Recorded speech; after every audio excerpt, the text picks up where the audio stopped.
Scouting Combine this week, just 2 weeks after the Super Bowl. You know, if they ever push the Super Bowl back another week, if they would get to 18 games or add a second bye, I don't know that 1 week between Super Bowl and Combine works. They may have to push the Combine back. I feel like we all need to pivot and adjust before we sprint into draft season, but this is the unofficial start of draft season. For the teams, it's been going on, Chris, for months. Their scouts have been looking at the college players, going to practices, going to games. After the season ends, the coaches get involved.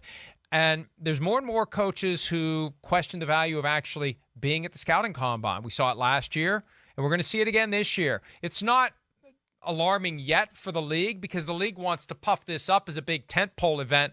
Well, if half the coaches eventually aren't showing up, it's kind of hard to sell it to the fans as a big deal if the coaches don't see fit to be there. I think that at some number, the league gets concerned. For now, they're probably not, but there are coaches who are making that conscious decision. Their time is better spent at the facility, not at the Combine. Yeah, well, I think it's a good conversation. And listen, I think there's two parts of it, and you kind of said one of them. You know, is the value of them not being at the Combine okay. Doesn't mean there's not still great value at the Combine or value from the Combine. And these coaches that even though are not there, right, they're still going to lean on a lot of things that went on the Combine when it comes time to do that. But right now, yeah, it's a weird timing. You kind of explained it the right way. Like, think about it. For a lot of coaches, it becomes, yeah, wait, we're evaluating our own team. We're figuring out what free agents, what guys we want to keep. We're trying to look at free agents around the league while doing that. You know, hey, I'd love to be at the Combine, but as you know, the Combine's full of BS as well. Yeah, the workouts, meaning the players are great, but it's, oh, I got to meet this media guy. I got to go talk to this agent. Oh, this guy wants to have a beer with me. And I think a lot of coaches get done with it and go, damn, I missed like 5 or 6 days, or I thought I was going to be able to get this work done at the Combine, and I didn't because I always got pulled away to do something else. But so I think they're going, wait, I'm going to let my personnel people, the front office people, the GM, they're going to go there. And then they got everything on film, and they'll lean on some of that stuff. I still think there's great value in the Combine. But I think for some of the coaches, especially the ones that aren't involved in the roster decisions and things like that as much or don't have that power, yeah, I think that you can continue to see this where some don't want to waste their minutes or, you know, the days of time that go by there at the Combine with BS on things that they feel like they can get done at the office. You've got planning for the offseason programs, which will be starting before you know it. You've got to make decisions about which of your free agents you're going to keep, right, which ones you're not going to keep, which free agents you're going to pursue. You may have to make a franchise tag decision, and you spend time part of the day, if you're at the facility, focusing on the draft picks. And all of the interviews can be recorded.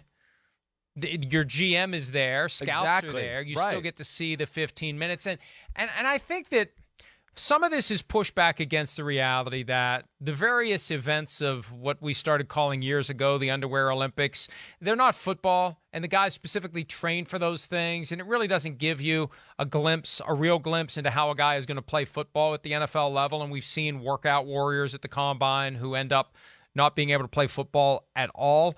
And also the interviews. They're so well prepped, the players are, that you really don't in 15 minutes have a chance to get through to the real guy. And you have other opportunities to meet with the guys you're truly interested in. This speed dating that barely scratches the surface, 15 minutes, 15 minutes, 15 minutes. I think some coaches question the value of that. And then you wrap it all around a week-long excursion where you're going out to dinner every night, and we've seen what some of these guys, I mean, you know, I heard the stories. I mean, they're out all night drinking. Yeah. And then they got to turn around and do it again the next day. Yeah, I think that's exactly what it is. It wears them out, and it's an important part of the offseason. I think that's why you saw, you know, McVay and the Shanahans. You laid it out the right way. They're trying to get certain things done for their organization, and they can lean on other people they trust. You know, and again, it doesn't diminish, to me, it does not diminish, nor coaches around the NFL, I still think are still going, wait, but we need the Combine. You know, the one thing I will say is the Combine's great. The pro days are the ones you can get rid of. That's the one where I would fight back against it. But, hey, to have everybody there, it's still the greatest gathering of information you can get on all the players in one spot.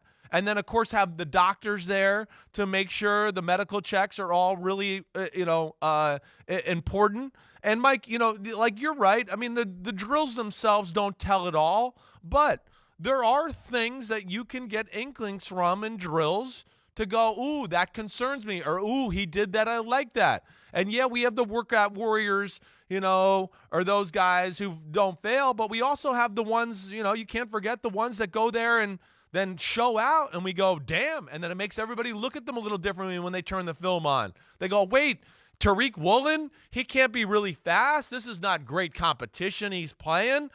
Oh, wait, he ran 4.2 at the combine? Damn, okay, wait, maybe he is as fast as I thought he was on film. Oh, crap, okay, I got to look at this differently. So there is positives there.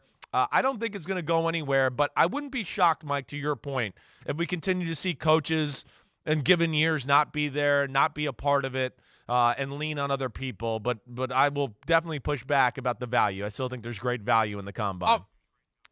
Oh, I'm not saying there isn't value. No, I know. I'm just saying in general. Can your time be better spent if you're a head coach? Yeah. And look, the combine's not going anywhere. If it goes anywhere, it's going to Las Vegas or Los Angeles. Right. And they've been toying with that for years now. And I think, I don't know this, but as we're weaving these various ideas together, I wonder if they continue to keep it in Indy because they're concerned if they would make it a full week crap show in the land of craps and blackjack and roulette. That's a disaster. More coaches wouldn't go. No way.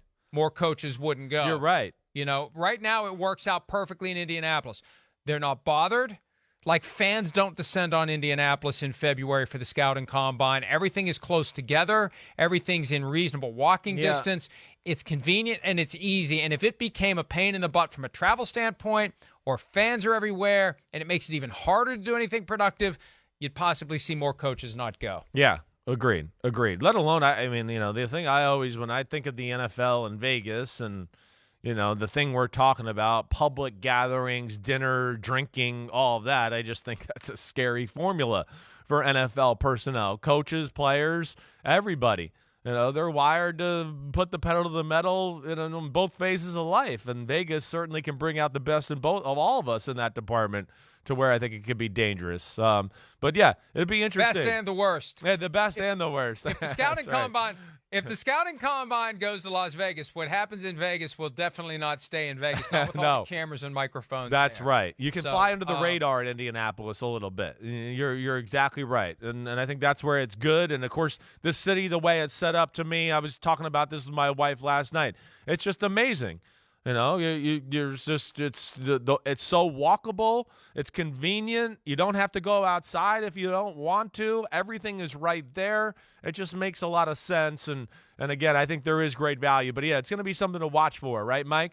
I'm the kind of coach that, and again, not that you need to do this, but I'd probably want to be there. That'd be the guy I'd want. I'd want to be there. I want to look at them and see them in person, just to start to get a feel for that. I'm big in the, in-person look test as far as my evaluation goes. But, again, those are things you can do when they come and visit the facility. Or you can lean on your people who know what football guys look like to, hey, give me a feel of what it looked like when this guy walked in the room.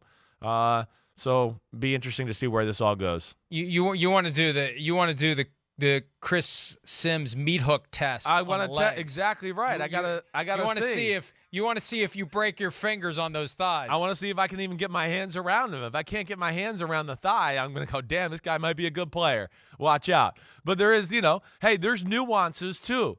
Not all 6'3" guys, that are built the same. There's things you look at to go, ooh, wait, he has this attribute. I've seen this 6'3" receiver built like this before. I like his build more than this guy who's a little narrow in the hips, and I'm worried about that. Or, every year I talk to a coach in the draft process, and, I go, oh, I like this guy. They go, I like this guy too, but have you watched his film and the 3-cone drill?